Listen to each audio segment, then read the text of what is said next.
These are the average statistics for vehicle reimbursement programs in the chemicals industry. We've laid out the data as you would see it on a fixed and variable rate style plan.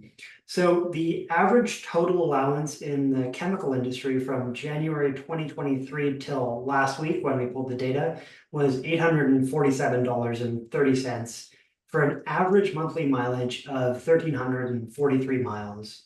So these numbers are slightly above the total market, both in terms of mileage and reimbursement value. So drivers in the chemicals space are driving a little further and getting reimbursed a little more than the total marketplace.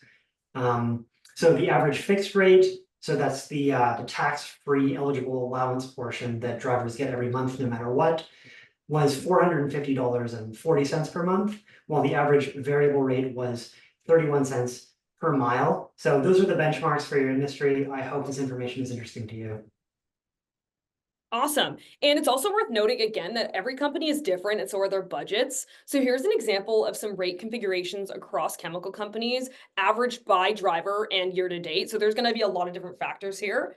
But I do want you to note how the lower variable per mile rates are actually a lot lower compared to the 67 cents per mile, right? So what you're doing here is you're helping to stabilize your spend, because if you have a fixed portion and you pair it with variable, you're not just always reimbursing 67 cents per mile, 67 cents per mile and hoping that that covers, ownership costs too.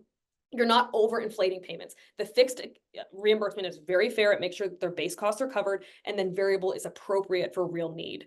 And that's what this is doing in a tax-free format.